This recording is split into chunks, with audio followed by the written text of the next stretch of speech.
Welcome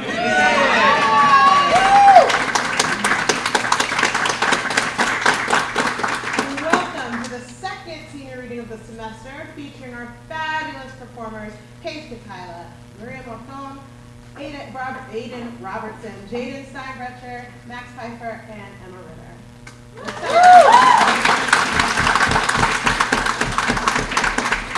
My name is Monica Prince. I teach activism and performance writing as a part of the Writers Institute, but I'm also the performance coach and the gatekeeper of the seniors.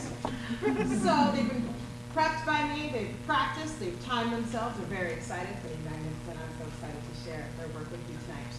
A couple of housekeeping things. One, please silence all your devices, your watches, your phones, your tablets, your glasses, whatever.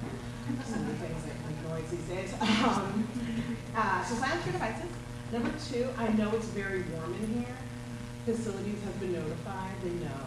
But also, like, it was 80 degrees today. Remember how it was cold? Like 3 days ago?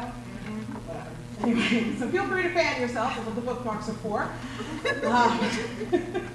Number three, we have to give a bunch of thank yous. So we thank you especially and mostly to Laura Leiber and the fabulous gallery interns for allowing us to use the Lori Dickinson Gallery. Thank you so much for all the hard work you did, including putting up the chairs.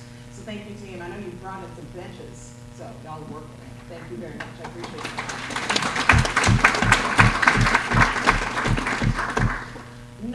We also want to thank IT and event management for helping us schedule these things. We want to thank the fabulous Jazz Winters, who is recording. They are our videographer tonight. We also have to thank the Writers Institute in general for being a fabulous safe haven for our students and for helping foster the work they're doing here tonight. If you enjoy what you like, by if I mean when you enjoy what you like this evening, you'll have one more chance to see it, which is next week, same time, same place, same Tuesday. At 7 p.m. next week, we'll have our final senior reading. Can't remember off the top of my head, and I don't see anyone who's already given a reading. So, Kendall and Lindsay, Logan, other humans. Hannah. And a couple other people, Sienna, and someone else. I can't remember, but it doesn't matter because you're going to come and you're going to see them, and they're going to be wonderful. So be excited. My blanket content warning for you all is that you may hear work that might be a little upsetting. So just be aware that the students have free rein to say whatever they would like. So, steel yourselves, if you will.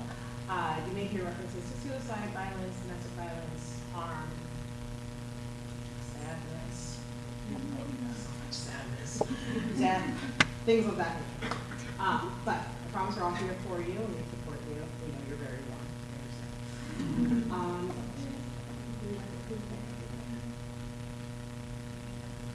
Oh yeah, on the 15th, which is not a Tuesday, the following Wednesday, after next week's senior reading, on Wednesday, April 15th, we will have this fantastic publication party called Making Public. That is in Stansky in CCMA. So come, it's going to be awesome. It's at 7. It's going to be fantastic. You're going to see all of the publications, almost all the publications from the last year, and you can see all your friends' awesome work, and it's going to be really fun and really exciting. So we'll see you then. I believe that's all our friends. Yes, Making Public's the last one. Okay. So without further ado, I'm going to introduce our first reader, Paige Kutyla.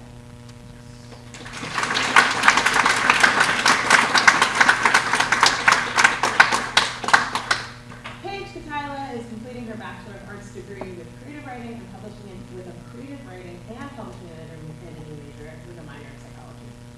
I first encountered Paige in my Forms of Performance poetry course last spring, where she excelled at not only analyzing poetic forms, but also at inventing them. An avid reader and creator of fan fiction, Paige's work expands on what's already been created rather than mimicking the style of the original work. Her voice on the page is secure and brilliant. Catherine then says, Paige is a ventriloquist, creating magical experiences on the page, whether it's British detective fiction or speculative dystopian bandit fiction. Her narratives brim with voice and humor. Also, it's been a pleasure working with Paige this past semester as a member of the social media and film team. Put our events on the internet. She's a devoted videographer and film editor who has completely reinvigorated the Writers Institute's presence on YouTube. We're very grateful. It was so sad before. so we're so grateful for you. I know Paige is also an excellent mentor. She's currently supporting the transition of her role as videographer and film editor for Jasmine Durst. Thank you, Jasmine. And she's incredible at it. There's so much to Paige's writing and her personality, so it's fitting that her advice for young writers is this: write what feels good and fun. The only person you need to entertain is yourself. Please welcome Paige Kutyla.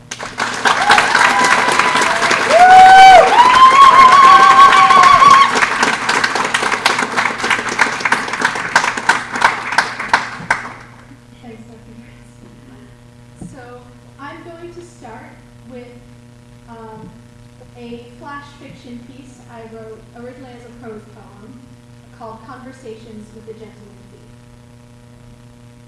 I've never met someone who lies so easily as you do, Monsieur Dupont, Miss San Diego, Kuroba-san, Mr. Cooper.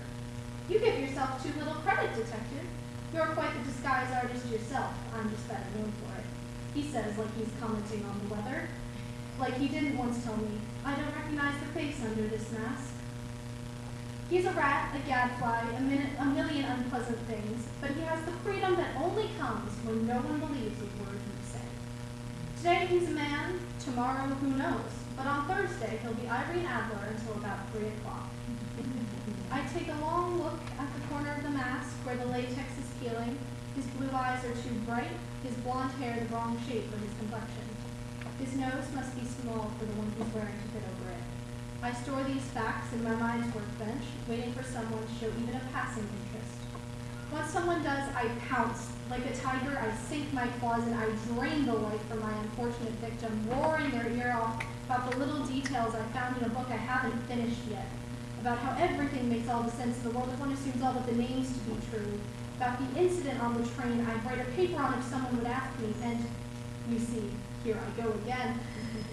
I'm feeling bold today as I leaf through my copy of The Sun Halo Heist, so I ask, do you recognize any of the features? Your father's grin, your mother's eyes. He just laughs, loud, joyful, cold. A distinctive sound, one I know he manufactured for my sake. I'll see you next time, Mr. Holmes, Monsieur Poirot, Mrs. Fletcher, may Tante come in.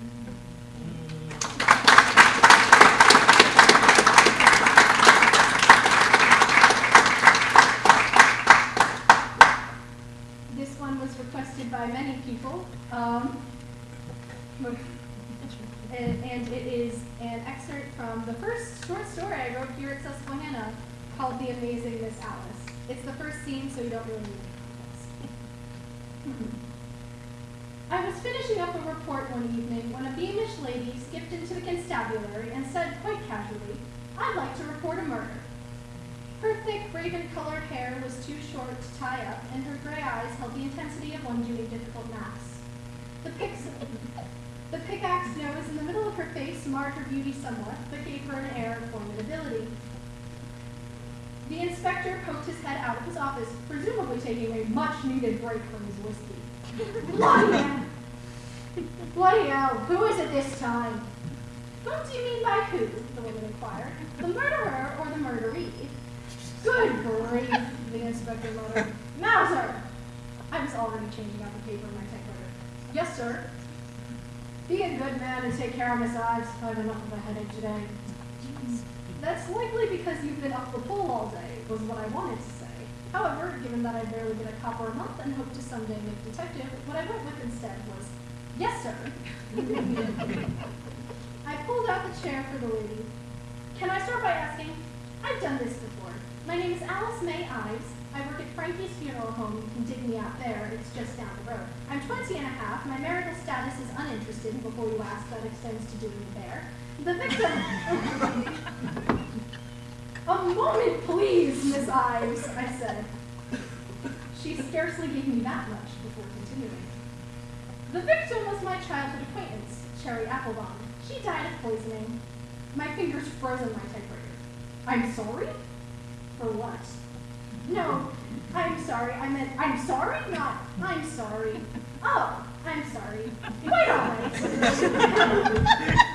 Now then, you think your friend was murdered? Miss Ives replied, she was found dead in the parlor of Dodgson House, where she worked as a maid. When her body was brought to me to prepare for burial, I noticed some signs of rhabdomyolysis and acute renal failure. She also had dilated pupils and blisters on her lower lip, all telltale signs of spotted hemlock poisoning. I decided to sell her a dog to assuage her concerns. If Miss Applebaum had all the symptoms you say, the coroner surely wouldn't have missed it. That man can't tell a raven from a writing desk, Miss Ives scoffed. He'd miss a murder if it was his own, though he might have a difficult time investigating if he were dead. Well, even if he were physically able to solve his own murder, he'd fail miserably, so my point stands. I didn't argue because, quite frankly, she was right. Assuming you're correct and Miss Applebaum was murdered, do you have any idea who might have done it? That's supposed to be your job, she sounded exasperated. Honestly, peelers are always telling people to report crimes, but you won't investigate once they do. We can't open a case on speculation. I need evidence, I said. We were starting to attract looks. Then exhume the body. It's plain to see I'm right. That should be plenty. Unless you'd rather kill the canary all day, but I imagine that would be mind-numbingly boring. But perhaps your minds are already numb, in which case, Miss Ives, the inspector cut her off. That's enough. Yes, you're right, Miss Ives said sharply. I believe that is quite enough. I apologize for interrupting your day, mutton shunters. You can go back to bubbling around now. I've never seen anyone skip angrily before or since. But that's exactly how the mysterious Miss Alice left the constabulary that day. Scrap that report, Mauser, the inspector said. Sir? Always barking at a knot, that one. She comes in with all these tall tales every so often, and she always stalks out with her tail between her legs. Been doing it for years now. I shouldn't have to ask this, sir, but have you ever double-checked her claims? Not once, the inspector said.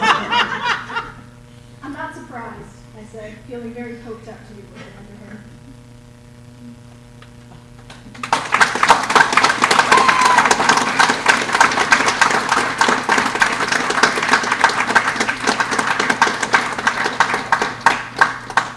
And for my final piece, I'm going to read a poem called The Fool Reversed. The fool is dragged before the king's throne. A magician's black cat crossed his path. His chariot stops under the gallows, where roses bloom from the blood of a temptress. This is the last jest he offers his ruler. He's no match for the clever empress. The priestess's eulogy is too shallow. At heaven he directs his wrath, where treasonous justice sits alone. Thank you.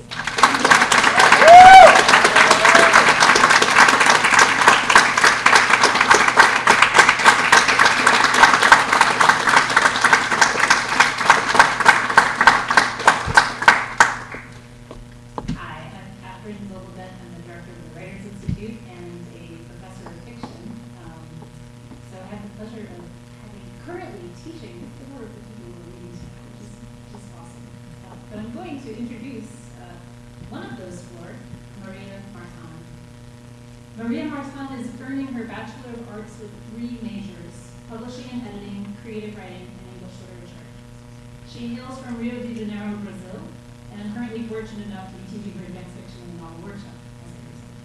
Maria has written over 300 pages of a first novel, a dream project called Where the Wolf Waits, and she's workshopped the opening of a new novel in which she does not shy away from questions of morality, politics, existential crisis. This current novel, The Last Human Heart, takes place 1,000 years in the future, in a world heavily entwined with AI. It's scary. I first met Maria last semester when she represented Susquehanna University Press in a fundraiser held in the library, and thanks to her charming personality, I spent much more money on press merch than I had intended. She is also apparently a memorable poet. Dr. Carla Kelsey writes, "The poems Maria wrote for my introduction to poetry course were not only strong on their own, but wove together to create an engaging whole that worked brilliantly with accents, giving the reader enough information to connect to the characters and narrative, but also leaving the center of the work open." I just found out tonight that Maria has been accepted to the Columbia program and is choosing to go to Oxford.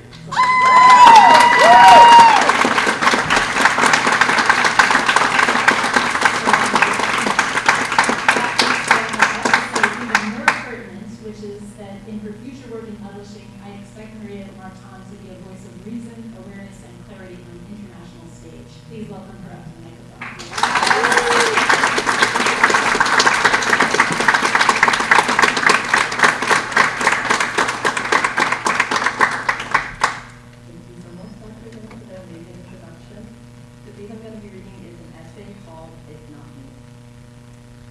heard it said, more often than not, how we are all an extraordinary conglomerate of people who once loved one another hundreds of years past. Heartbreaks or not, divorces upon divorces, affairs or one-night stands, they call it all love. For in a perfect world, everyone that has children must have been in love, of course. They say it as a sort of comfort, a way to halt you from loathing yourself, or trigger a necessity to honor those relationships. We find ourselves in debt to a generation of people we have never met, of all ethnicities, genders, and classes. But what part of it proves there was ever any love at all? I cannot say with confidence I have given much thought to what array of mixed lived experiences I intend to pass down to my child. In fact, I have never given much thought about having a child at all, although I never saw myself not having one either. It is one of those engraved ideals, a tattoo inked deep into a social institution that holds you, a truth you never stop to deny. It sticks with you until it ossifies as a reality. What I do know is that if I ever found myself pregnant, I pray for it to not be a girl. To be honest, I don't think I'd be a good mom. Mother left home young, began working at a shoe shop cramped between lugubrious street tents and worn-out buildings, opaque under the smoky gloom of downtown Rio de Janeiro. A place where everything is so ephemeral, dismal from what once was and what is constantly becoming. Her life was built on those daunting streets, but her light still spilled a little everywhere she went, like droplets of gold in an extensive dark painting. She was art drawn out by an amateur, flawed yet impossibly esteemed.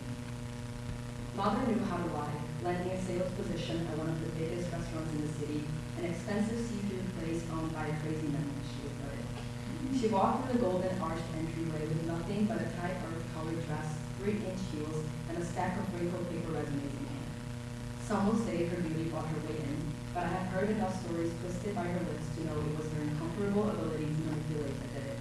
I know her inexistent college degree and made-up experiences rolled off her lips like melted caramel. Life built her that way, forced her to grow up, to find loopholes in whatever path she decided to take. Mother did not talk to Grandpa for 13 years. Grandpa had a habit of disappearing at night and coming back a little wobbly, a smell too tart and wrong for a 12-year-old to understand. I cannot say the exact number of times she crept through the hallway and prayed for Grandma to stop crying. But I know it was enough for her to let him leave, while her brother accused her mother of ruining their family. Who could blame him? After all, he's just a boy. And you probably thought Grandma had his nipples around midnight. I hate you, he told Grandma. That's okay. He's your father in spite of everything. His lawyer assumed she responded. He never really forgave her, and she never made him. Mothers have a tendency to keep things to themselves. Mother found her fiancé in bed with another woman. She was just 18 years old, freshly bloomed with a rock on her hand, paying off the first month rent of the apartment they picked out together. He was much older, very old, maybe way too old. It was normal at the time, is what she says when someone questions it, though I doubt she would ever hesitate to punch a 36-year-old in the face if he asked her 18-year-old daughter's hand in marriage. Mothers always go through it so their little girls don't have to. But how much experience is too much? How much does an extension of yourself is worth the pain? Did I disappoint her when I sobbed desperately in her arms saying, "But Mommy, I love him"? I wonder if they flooded back the memories of her heartbreaks, the tears and gut-wrenching ache of not being enough. I wonder if she hurt more than I did while I cried, distraught by the fact that she could not protect me from it, and the cycle. Mother had a sweet tooth. One afternoon during her short lunch break at a shoe shop, she trotted towards the chocolate vendor a few blocks down the street, unaware of the bubbles building under the heels of her feet. As she crept inside, there was a line, which is funny because she could have sworn it was empty at this time of day. She debated whether she really needed the sugar. Her body image wasn't always the best, given that later on in life she would change everything about herself. The pondering didn't take long until she spun back around, unable to afford losing any customers. She tightened her fists, empty from a chocolate bag that would fit perfectly between her fingers. A man brushed past her slightly as she crossed the first block back, the warmth of his shoulder not so unfamiliar, yet undeniably wrong. It pulled at her insides, the heaviness of the bag she never got cramping her fingers. But she didn't turn around. There was no point really. After all, she didn't know the man. Perhaps she was better off for it. Mother chose to never go back to the chocolate store again. It is said a man waited for her there, enamored by her light, the swing of her hips, ready to buy her whatever cacao delicacy she desired. She wouldn't know, of course, because she went home, cooked alone for one, cut sugar off her diet. Mother never got married. Men were beneath her. She focused on her craft, selling millions as a restaurant manager, a sum reflecting graciously in her commission. Eventually, the owner fell for her. She knew it too, for it happened all the time. Men knelt in front of her holding different sized rocks, some gold, others silver, some glistening more than others. They never outshine their eyes though, aimlessly hoping for a yes when all that she could offer was a kind no. Oh, a gentle rub of their cheeks, a smile that would haunt them forever. She knew her worth, knew what marriage did to women, made them weak, attached. Mother was born to be a race car driver. Bridges and highways were her playground. 140 miles per hour, she flew through the concrete, daring motorcycles and Bentleys to match her pace. She even made friends that way, men who would ask her to dinner, or women who can drive is a one-in-a-life concept, right? In another life, one could say she never wore seatbelts either. She liked the thrill. Not in this one, though. She liked to be safe, to enjoy the adrenaline, and never pass the limits. One day, maybe she would have to rush from work to pick up her kids from school with the traffic terribly stopped. But she never had any kids, so she did not have to worry about making it to school by 6. She would not have to take an alternative route, a drastic climb to the hills of town, where the road stood nicely slick and uninhabited. No, she was able to stay on the usual route home, safely tucked behind the wheels, waiting patiently for the lights to turn green. Her tires did not overwork, failing her. They were cool and steady. The silver front of her Sorrento never crashed on a tall tree, breaking all the parts in her toned body. She never had to be carried out by a taxi driver while the vehicle threatened to explode. I never got a call from the hospital at 8 years old. Mother was a family woman, and though she never had one, I know she would be the best mother in the world. Only a match for how she portrayed herself as a wife. She would be loyal even when she did not have to be, and would love unconditionally even when he begged her not to. She would call it love, call it safely, hugging her children and apologizing for the mess. She would apologize her way through life, because maybe accepting was better than throwing years of marriage away. Mother would cry herself to sleep, wake up the next morning and put up an act, try to start over, make things right. She would lock herself in the bedroom, opening only after a few soft knocks from her daughter. Why don't you get a divorce? Because I love him. Sometimes mothers don't get what they deserve. It does not come with a job. They fight their way through life, enduring stone after stone that is placed in their way, climbing floor after floor of painful settling, accepting a life that was thrown out for them. Because when you have kids, changing is never an option. They try and they claw their way through all the wrong circumstances in order to make it work for their babies. They tell you it is all right. They got it. Nothing to worry about because they have been through worse. Mothers build a future for their daughters upon their own ruins, hoping none will slip through the cracks, spilled from a cup overflowing for years. They close their eyes and pray you don't notice, but daughters always grow up. It is hard to hide the reality of being the woman from another woman.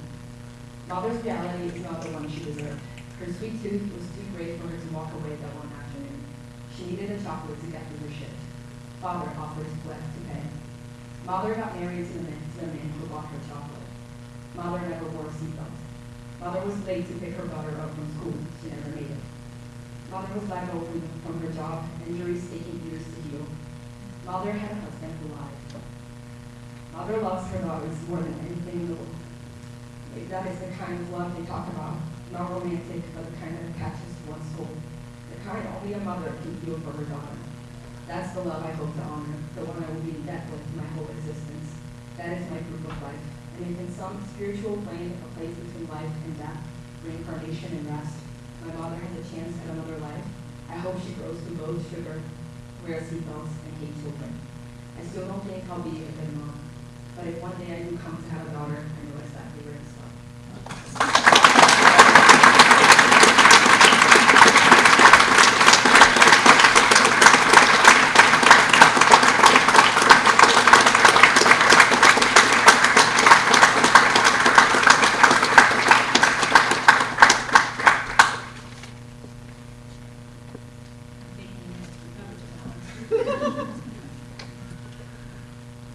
Aidan Robertson, who grew up in Scotch Plains, New Jersey, is earning his Bachelor of Arts in Creative Writing. He writes that he's proudest of the connections and amazing people that he's met during his time at SU. And his advice for new writers is to become comfortable sharing and putting your work out there, as well as being comfortable taking criticism and critiques. I've had the pleasure of knowing Aidan as my advisee for 2 years. His older brother, William, had taken 2 classes with me, introducing me to some important graphic novels. When Aidan showed up at my office door saying he wanted to switch from environmental science to becoming a creative writing major, I was pleased to be working with another Robertson. I've come to know Aidan as genuine and kind.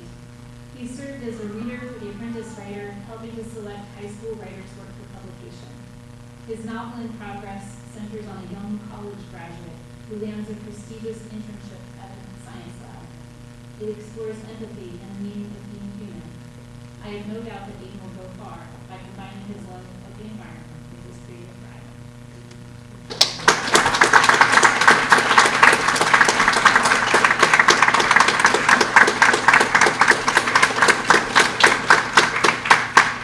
Thank you, Dr. Kent. You are quite convincing. I have with me tonight a small collection of poems that I'll be reading to you all. The first of which titled, Where Will You Be? Where will you be when the bombs fall? When the crust splits in two and the earth's screams are drowned out by our own? Will you be surrounded by loved ones, held by those you care about? Or perhaps you'll be strolling on your phone, reading about the glass right as your skin gets raised, too numb to feel the fallout. Where will you be when the oceans run dry? When everything that keeps us alive steals everything we need to live? When the fish flop on dry sands because too many a time you want to help with your homework without bothering to take the extra step to ask your professor first? Where will you be when our pockets run dry? When our homes get smaller and smaller while the rent on my cardboard box goes up and up and we're forced to duplex our shoes for what a chance to get our only meal for the month? All the while, those who rule the world raise their scepter over their news subjects, and the mass flies around our bony corpses of once ruled. I'll tell you where I'll be. I'll be up here, reading this poem to those who I'm sure will fall on deaf ears. Or I'll be in the dirt, feeding the worms while the earth turns to hell around me. At least the worms won't go hungry.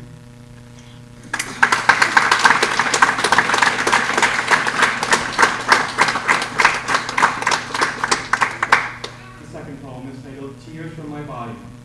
People often tell me how their lives are going. 90% of the time, that's always poor. So I listen, and I help, because that's what a good person does. It can be really hard hearing so much negativity. Every day, every week, of every month of every year, hearing on and on how people wish their lives could be better, how they wish some miracle could happen, that there could be some change, wishing and yet never doing.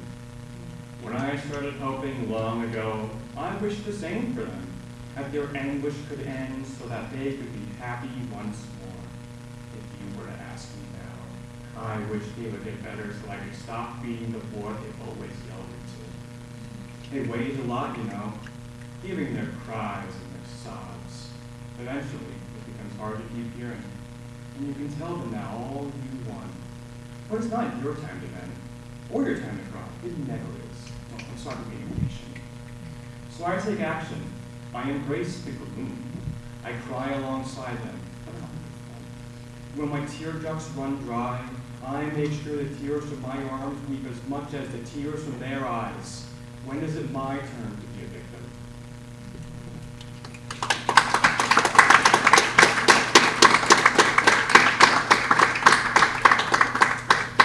Last poem is titled, kind of wild, right? I have a bomb! How do you feel? Scared, confused, maybe even threatened? It's just 4 words, and yet you feel afraid. Isn't that kind of wild? Imagine now, if you will, if I yelled that in a more public place, scream at the top of my lungs, in, say, a theater, a stadium, maybe a courtroom. What then? What would happen to little old me? Well, I'm sure people would groan and scream, and surely the cops would be called. I'd get tackled and restrained, and put behind bars for a long, long time. The day would be saved, and I would be punished for all but 4 tiny words. Kind of wild, right? Have you seen who's in charge? And not just now, but those in charge over your entire life. They say a lot of scary things, way longer than just 4 words. Things that threaten way more than a stadium. Things that threaten almost everyone I know. Things that scare me. I told them a stain, a scourge, that is the biggest issue in this country, but also that they don't exist. I wasn't lying when I said it was confusing. Kind of wild, right? So what am I to do now? Get up and call the police? The same ones who would fill my head with lead for driving too fast on the highway? The ones knocking down doors and taking people in the night. As much as I would love to, I can't tackle that. Not without being a martyr. For those, the scared populace and the ones scaring. I don't know, right? I've taken so many lashings. Not physically anyway, but mentally. Well, I guess physically too.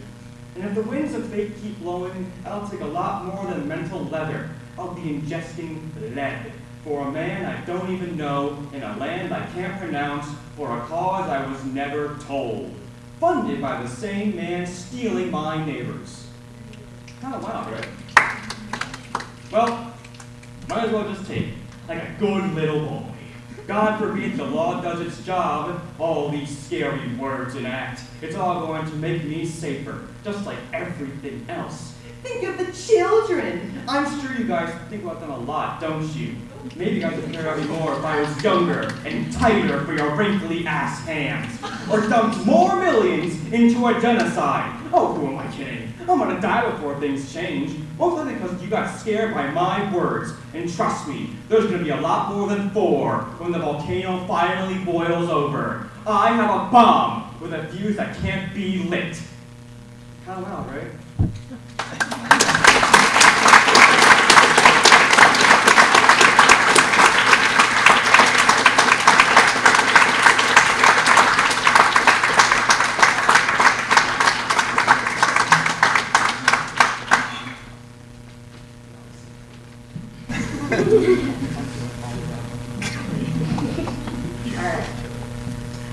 Jaidyn Steinbrecher is a creative writing and journalism double major from Warrington, PA, but they currently live locally.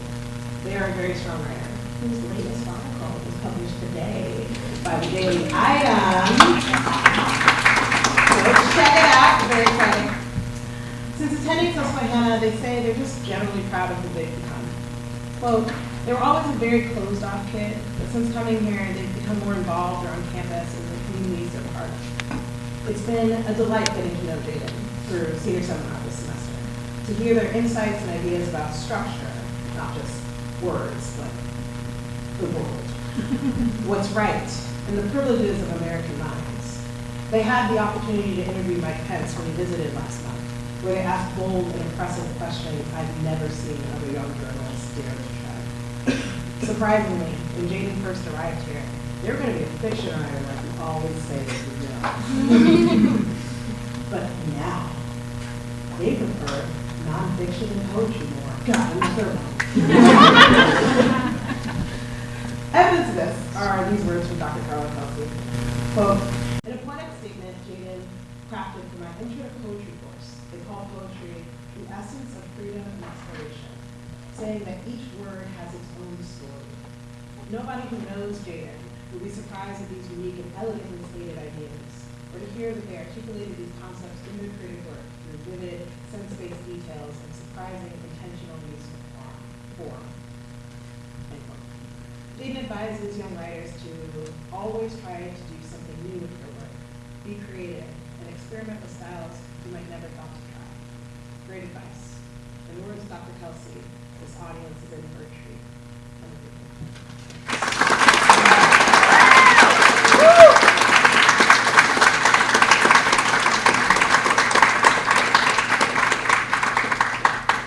Good evening, and thank you, Monica, for that really lovely introduction, and thank you all for being here tonight.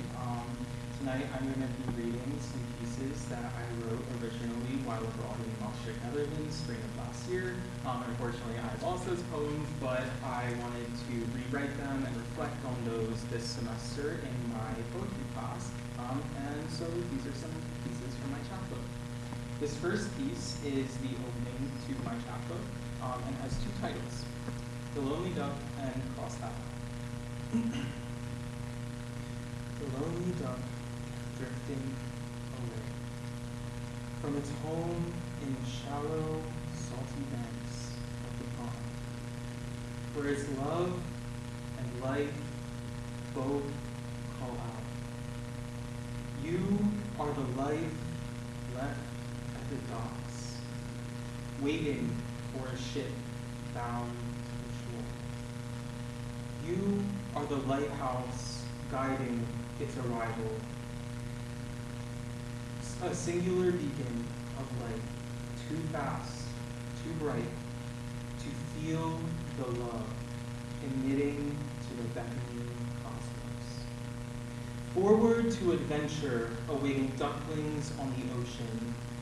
The endless open seas and summer breeze rapid, for the stricken stars spell out your name.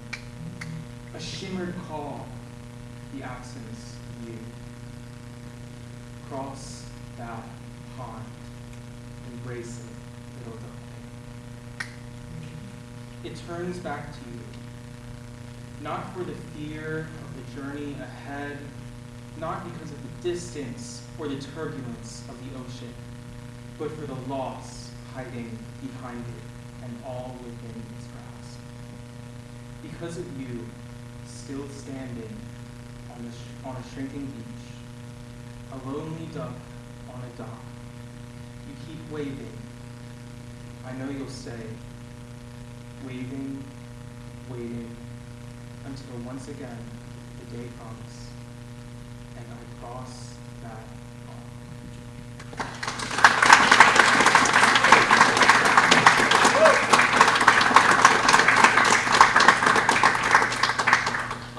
This next one is a favorite of mine, and I'm excited to announce that it will be in the upcoming edition of Flagship Magazine. Making public is not what they said, it's going to be a great time. Anyways, this piece is called Swim. Standing solely swimming on a Dutch patio with view across the pond. My first taste of your absence burns my lips. It smells of you, it feels like home. The sweetness sweeps my senses with a smoldering stardust that may never reach you. I hope it finds a way. I hold it out to you and let you breathe, decaying in the wind, slowly, softly,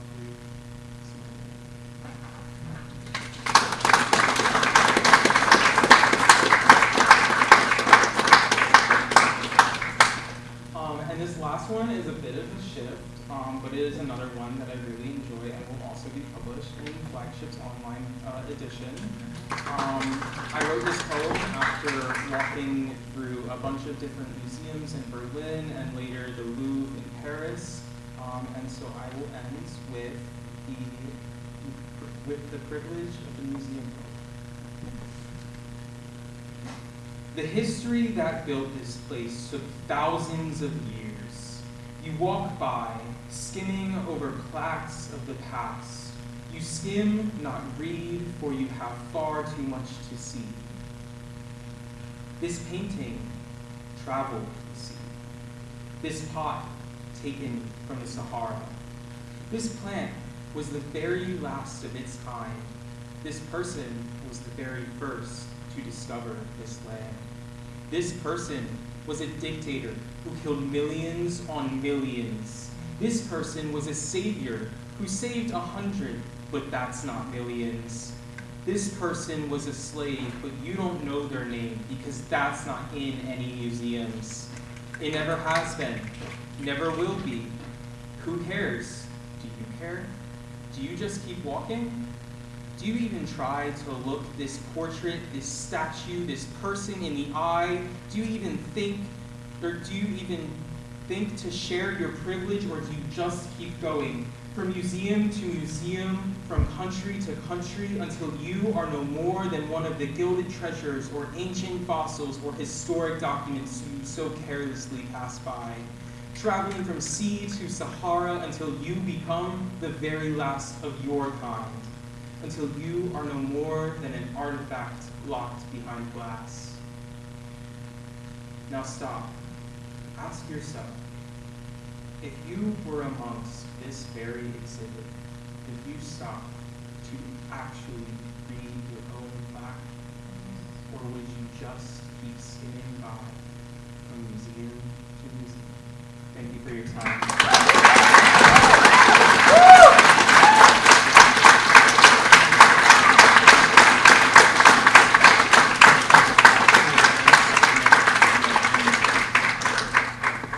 There are copies over back where the bookmarks are, if you want to grab awesome copies. I have it written here, do not cry. See if that happens. All right. Max Peifer is a creative writing major from Guilford, PA. More than just a writer, Max is an actor, a teaching assistant, and one of the most iconic staff members of our facilities group. I'm Max's advisor, professor, and teaching mentor, and though he's most proud of the story he wrote in his intro fiction course about, quote, a young adult woman led through a surreal dreamscape, consumed by her past amidst a current of flickering nightmares and phantoms guiding her final steps, end quote. I'm most proud of all he's become since he graced SU's campus 4 years ago. He's a deep thinker with a compassionate spirit. Starring in Shakespeare's Club's 2025 performance of Measure for Measure, and performing slam poetry as part of my intermediate poetry course, Max has talents from many sources. Catherine Bent says, Max is a gentle, earnest human who always greets me with a smile. It was a pleasure working with Max in Introduction to Fiction, when stories where the lyrical intertwines with the narrative, leading up to a dramatic climax. For some reason, Max puts me in the mind of Wallace Stevens' poem, where he writes, let be the finale of scene. The only emperor is the emperor of ice cream.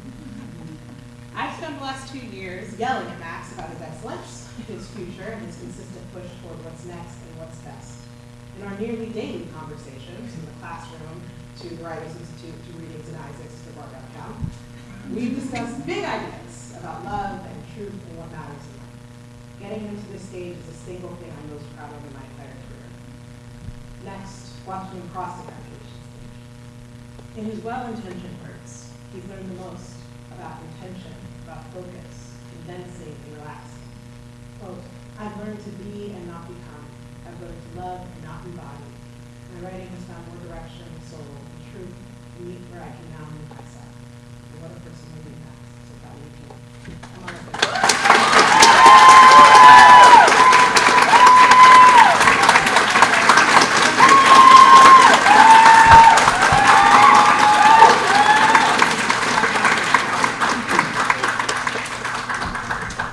Thank you guys for coming out tonight. Oh my God, it's funny.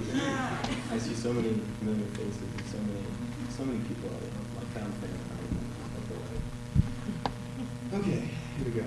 I have 5 poems and 1 little unfinished piece that I said for you guys, so let's just get into it. First poem is called I Might Have Killed to Escape This. There's a dream I'm having. Schools of glittering fish, jetting and dripping upon us. In every possible ending I find words I can't feel. I'm swimming numbly by instinct. I'm drowning for golden scales with the white, rinsing sun spreads and bends off their oily backs. They're quick ones. This is called sinking. When I close my eyes, I float in darkness, in red, in a whirlpool, a wormhole, and then the spiral. When I close my eyes, I fall into my heart, and I watch it beat within me, against me, without me, around me. And when I open it, I let it control me.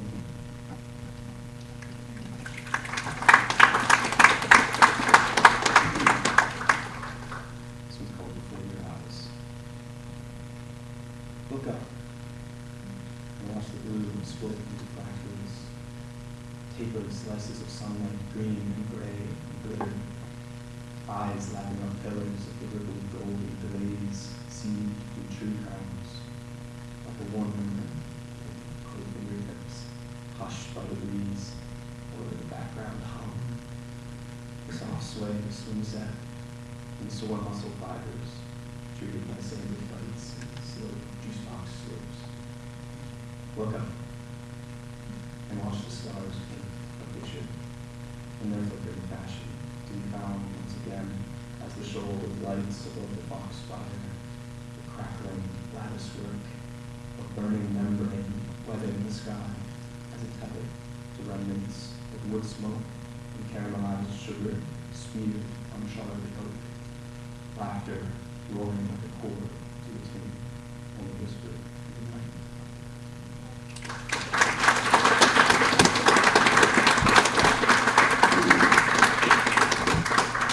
This one does need a little bit of introduction. It's called Bits and Pieces, and it absolutely is bits and pieces. It's sort of like a fragment of the I guess. It's a lot of we'll see. How much space is left to fill? Arcane, electric, buzzing, shuddering, hissing, stabbing, hushing, grumbling, crashing, laughing, drowning, thrashing, falling, splatter, sinking, shatter. The smell of citric acid-colored candies and ketchup-drenched hot dogs. I had a nightmare of being used, led to death, over and on. I had a nightmare. I was swallowed whole, pins and needles, knives through bone.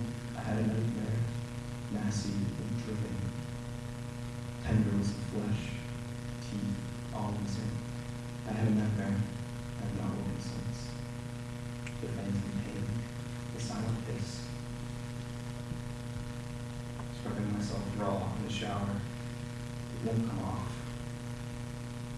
Afraid to twine the full top across powder lines, spilling for miles. Long spools of wire. Quote, destined to become an ocean. Tonight, with sear in her teeth, in a cool fridge to nestle up against. She loves the world so much, she feels it must mean she'll die soon. Quietly, softly, gently in her sleep like a baby. She presses the end call button and lets her eyes close. True silence now. The smell of toasted bread will warm through the bag. Between cracks in the sidewalk, the back of a stranger's head, a scent buried in my heart, a message I never sent. Across the state I never left, among the homes we came and went. I can't forget what I never said. Tail down his throat, cycles and sutures, perpetually frozen, endlessly corroding. There is nothing more futile. The clock in my hands like a popsicle, melting onto my shorts when I was 10. The fluid and drain mixing and churning, eating on arms at 14. Alone, dissolved in smoke, my only hope, the dream of home. When I go back, I'll see them again. I'll see it all again. When I go back, will it still mean something then?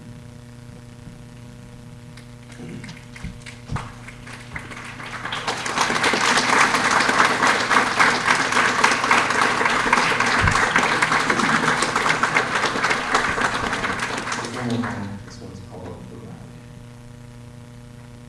Last weekend, my dad spoke to me. I'd have been friends with you when I was in college. Beneath the heavy breath of the PowerPoint furnished sodium orange by streetlight, Dad always insisted this route despite the extra 10 minutes. You're a cool person, he said, and I broke, glowing city, falling at my feet like molten marble, splitting and heaving and beaming, more than enough for me.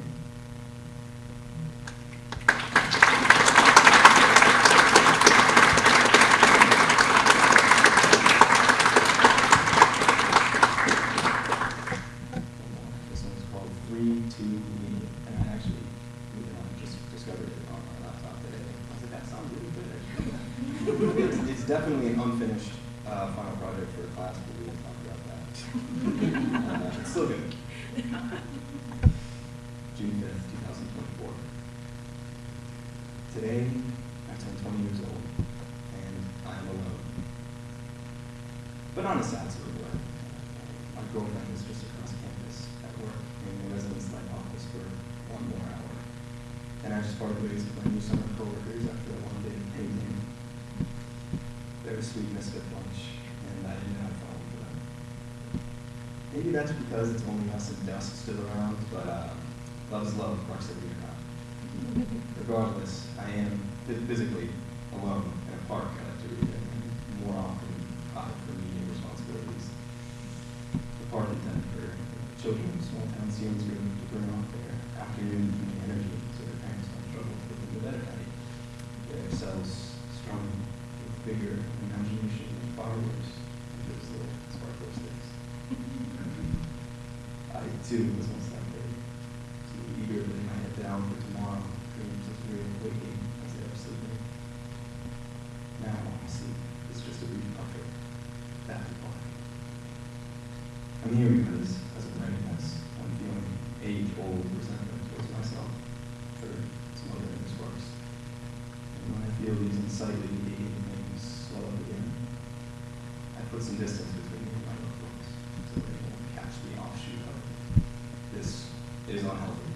And not my decision to make for them, of course, but my therapist left for the summer too, so everyone needs a break from each other, I guess. Now again, to regain a sense of myself, I record these video diaries, if you could call them that. All they really do is press record. Sometimes they don't even talk. There's no real effort put into them, is the point. Still, it's so good to feel like I did something, regardless of its worth. And there was a time that was all I ever wanted to do. In the diaries, I could talk about who I am, what I am, how I should act because of who I am, how I should look because of who I am, and what I should do next. So I can finally say I'm proud to be who I am. The truth is, none of it sticks. I can't seem to figure myself out. Has anyone? Certainly not 20 at least. So why demand this of myself? A few years back, I was pointing to the worst. I could no longer hide myself from the world outside my thinking. Change was cruel towards me, and I refuted it, but nothing endured except change. It was time that I felt I was put out of. I only can run forever, but you can't step out of the race, so I looked to turn myself into the wind. Exhaling the cracks of my pants out of the car, mixed with odorless monoxide and gravel dust, rolling shamefully back into the universe. I spent 3 nighs, or 4 mornings, I guess, in a frozen, empty lot, so very still, beside the wandering shadows of leaves and the charming place of the moon, and feeding my dream, trembling in my hand. But here I am. It still feels like a lot of time, just a few more blanks going on. So, this summer, I'm teaching myself to settle into the moment. Finish it fully. I'll ease up. I'll drink it in. I'll take this time right now, slowly. Steadily. Me.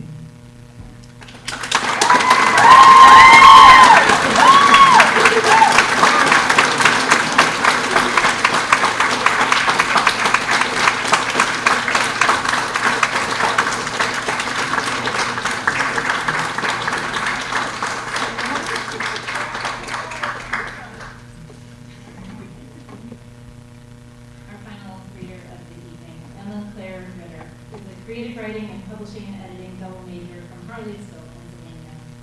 She's been a familiar face around the Blauwise Library for the past 4 years, where she's a student desk manager, and I'm privileged to be working alongside her this semester in her role as social media manager for the Department of English and Creative Writing.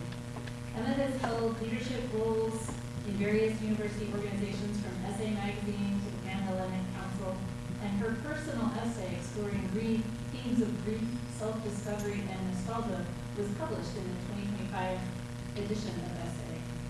Its evocative title is Salt Air and Cigarettes. Dr. Glenn Ritter notes, Emma strikes me as a true all-rounder, someone adept at writing, critical thinking, and community leadership. As senior editor of Essay, Dr. Ritter continues, Emma has led with grace, insight, and skill. Glenn cites the final project Emma submitted, performs a multimodal memoir, quote, a mixture of gorgeous travel photographs with lyrical, meditative travel vignettes.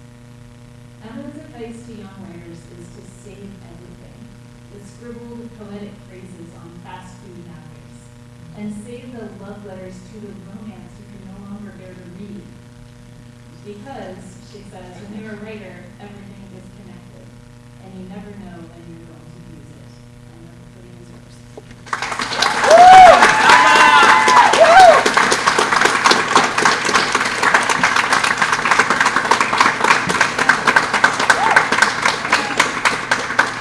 Thank you for that beautiful introduction. I didn't quite remember that final project until you mentioned it. So yes, I will be reading Salt, Air, and Cigarettes from Essay Magazine, the 2025 edition. And there's actually some on the back table in the bookmarks if you want to grab them after. The smell of salt, air, and cigarettes curls into the shape of childhood memories in a way not even a photograph could. It's thick and filled with distant reminders, as if I'm flipping through a photo album, each step down narrow cobblestone streets leading towards the sea. I love the shore, the fear, the sea. Its glittering surface is so inviting until you jump in and are swallowed by its vastness. And I hate cigarettes, but I can't deny I know how the burn feels in the chest, swirling around like my inner demons moving with me before I breathe them out. Most of my time spent with my pop was by the shore, where he'd remain on the porch with a cigarette in his hand, where we'd still find him when we returned from our day in the sea. No amount of begging could get him to come to the beach with us. He couldn't risk his back issues or his well-settled into routine. Every morning on our annual family vacation, somewhere on the coastline of Delaware or Maryland, I'd come down the stairs to find him already sitting on the balcony with a cup of coffee and a cigarette, listening to the waves break. It seemed so peaceful, a perfect escape, until my cousins and I came filing through a sanctuary of baby dolls and high-pitched voices. Somehow, I still saw him smile the most when he was around us, even though he had to put the leg out. I always wondered what he was thinking about all day alone on the balcony. I thought maybe he must have been bored out of his mind. Though now that I'm older, I think it must have been nice. Maybe his mind was on his time in the military, his job as a mailman, Frank Sinatra, the story of his dog, Rusty, that he'd tell us 1,000,000 times, or the boat he had on the Chesapeake. Or maybe those are the only things I knew about Bob. Going on the boat were my earliest memories of him, besides Christmases and birthdays, as we'd take a trip to the bay every 4th of July. My sister and I shared a bunk room, and I fell asleep watching the boat rock on the water after Fort Window. Pop passed away suddenly, just 2 weeks after I saw him for Christmas in 7th grade, a heart attack. Made sense with his lifestyle, but it shook our whole family to the core. This was the first true grief I'd ever experienced, and the remnants stained my pillows every night for months, years. I wish I could go back to my last moments with him, as if he played them 1,000 times in my head. He asked me how school was, and I told him about my honorable streak. He said he was proud of me, but I wish he could see all that I'm doing now. His last words were, "Emma M, come give me a hugga hugga," as they always were since I can remember. He squeezed me tight, and I held on for longer than usual, for a reason I didn't yet know. I'd go back and never let go if it meant he could still be here. If I could go back to that moment now, I'd sit him down and tell him everything. I'd even ask to hear all his stories again, especially about his dog Rusty. Pop, I'd say, I've been thinking about you a lot. It's been over 7 years. I'm a junior in college. I graduated high school, and I went to my dream school. Now I'm studying abroad in Sorrento, Italy. Can you believe that?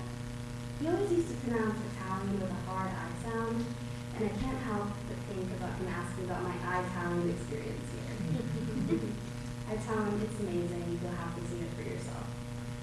Pop taught me how to eat the crabs we boiled straight from the bay, and now I like to watch the fishermen bring in the daily catch in the marina from my balcony at the university. In the mornings, I drink my cappuccinos up there and watch the boat set off like clockwork. In the evenings, when the sky burns vibrant red like fire, they are soon to be back in. Red skies at night, sailors delight. Red skies in the morning, sailors sleep warning. I remember him saying one night.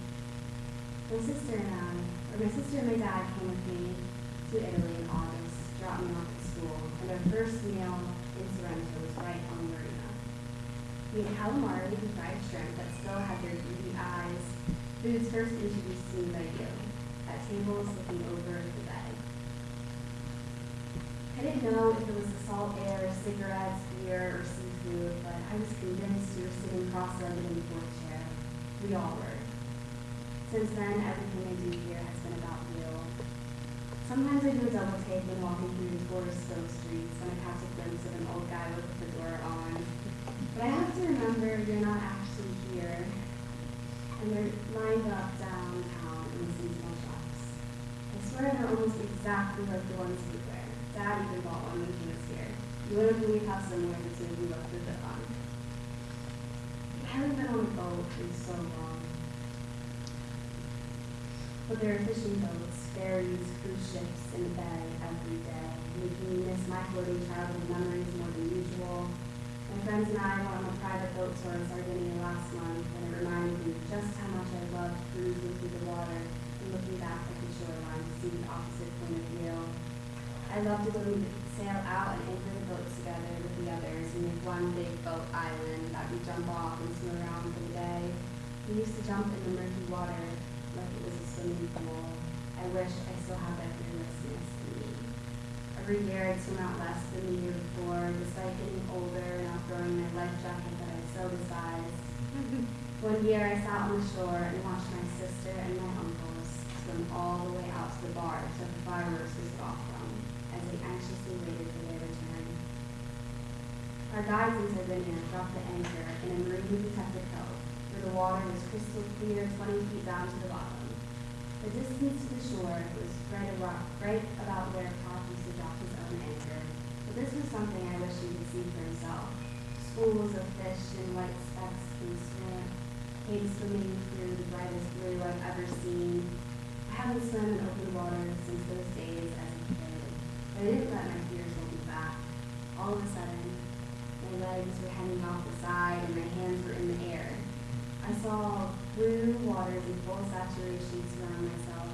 My newly adopted free spirit froze in the Mediterranean waters, along with my lungs' ability to function. While my limbs were still in working condition, they crashed as if I was thrown into a shark-infested bay, or worse, the murky Chesapeake. I thought my heart was going to jump out of my chest and leave my body at the bottom, only to be picked on by the speckled reef fish in seagrass. I was so embarrassed. But maybe my place wasn't in the sea, but back at the beach house with the balcony view, where Pop had it right the whole time. I sat on the boat alone, shaking in a towel while my friends snorkeled off the coast of the town and island. But I always have been an observer. As a kid, I'd get so upset that Pop couldn't come to the beach with us to see me boogie boarding or building sandcastles. But now I wonder how much it might have hurt him to miss out on that. I'm sure he loved being able to drink his beer and smoke his cigarettes in peace among the sound of the waves crashing and faint seagull calls, but happened to miss out on time with his granddaughters an aspect I never thought about until now. I swam in the open ocean and breathed in a lifetime of second clean smoke just to realize that maybe the only things I've ever known brought me closer to home. Pop never let the smoke permeate our youth, but we could always still smell it on his breath.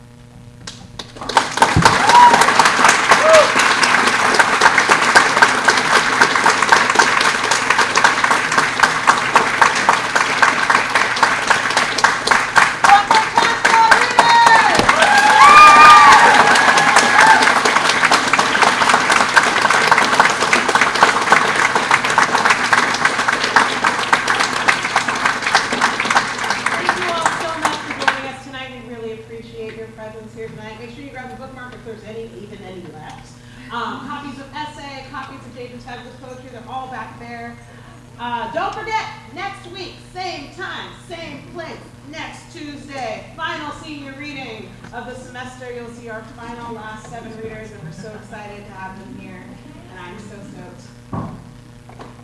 And Making Public is in 2 Wednesdays in Stratansky, so make sure you head out there to see the fabulous publications from this year and all kinds of wonderful things. And I'm